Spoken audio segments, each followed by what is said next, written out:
बरोबर 15 दिवसांपूर्वी म्हणजेच 15 मार्चला आम्ही एक व्हिडिओ केला होता.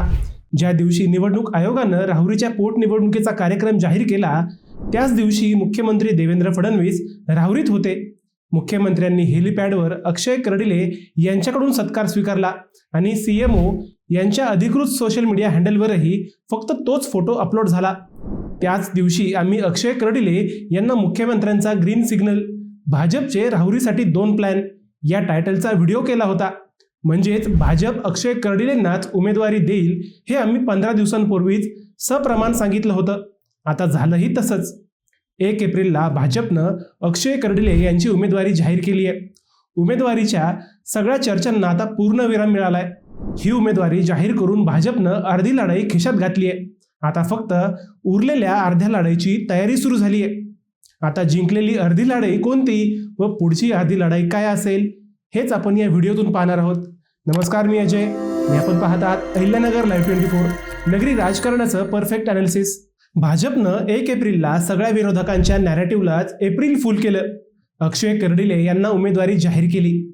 माजी आमदार शिवाजीराव कर्डिले यांच्या निधनानंतर रिक्त झालेल्या जागेवर भाजपनं त्यांच्याच कुटुंबाला संधी दिली. जनसामान्यांतून तयार झालेलं कर्डिलेंचं नेतृत्व व त्यांचा राजकीय वारसा त्यांच्याच कुटुंबातून पुढे नेण्याचा भाजपने प्रयत्न केला.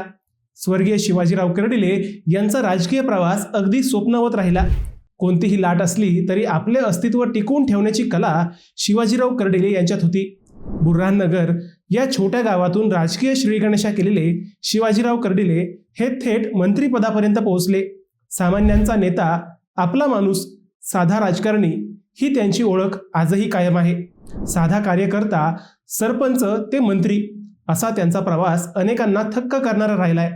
कर्डिले हे 2009 मध्ये अपक्ष आमदार झाले. त्यानंतर राष्ट्रवादी व आता भाजप हा त्यांचा राजकीय प्रवास अनेकांसाठी प्रेरणादायी राहिला. कोणत्याही मतदारसंघातून निवडून येणारा नेता अशी त्यांची ओळख होती. कर्डिले यांच्या निधनानंतर त्यांच्या कार्यकर्त्यांनाच नाही तर भाजपलाही धक्का बसला. भाजपनं हक्काचा नेता गमावला होता. त्यामुळे त्यांच्या जागेवर होणाऱ्या पोटनिवडणुकीत त्यांचे सुपुत्र अक्षय कर्डिले यांनाच संधी मिळेल हे आम्ही वारंवार सांगत होतो. भाजपची राजकीय स्ट्रॅटेजी पाहता भाजप कर्डिले कुटुंबालाच न्याय देईल हे आम्ही पुराव्यासह सांगत होतो. झालंही तसंच.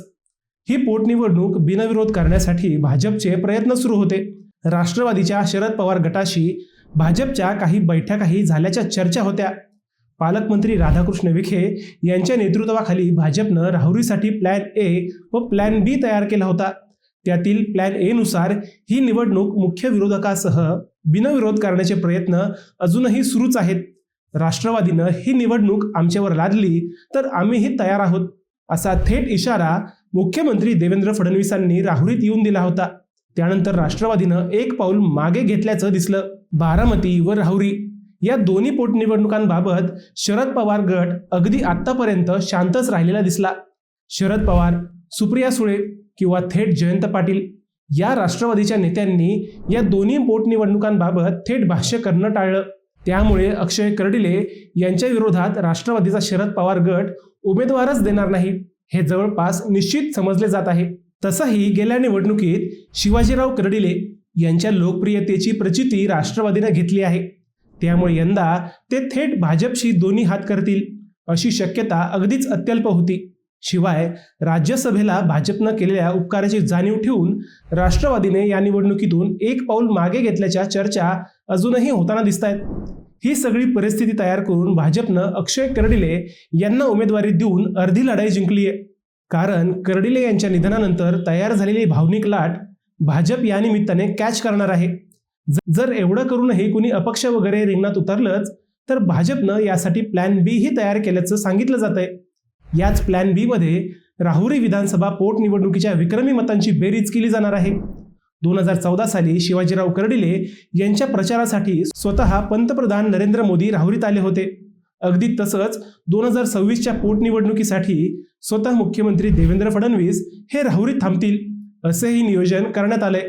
शिवाय या नियोजनात विखे पिता पुत्र व कर्डिले यांचे जावई आमदार संग्राम जगताप हेही हुकुमी पत्ते असणार आहेत. भाजपनं प्लॅन ए व प्लॅन बी वरचं काम अजूनही सुरूच ठेवलंय. ही निवडणूक बिनविरोध करण्यावर अजूनही प्रयत्न सुरूच आहेत. मुख्य विरोधकाला विधान परिषदेचा शब्द देण्याचा प्लॅन सध्या ऍक्टिव्ह आहे. तरीही एखाद्याने अपक्ष दंड थोपटलेच तरीही भाजपनं पुढच्या अर्ध्या लढाईची तयारी केली आहे. मित्रांनो, तुम्हाला हा विषय कसा वाटला हे आम्हाला कमेंट करून नक्की कळवा. शिवाय व्हिडिओ आवडला असेल तर चॅनलला सबस्क्राईब करून व्हिडिओला लाईक करायला विसरू नका. पुन्हा भेटूयात नव्या विषयावर. तोपर्यंत सप्रेम नमस्कार.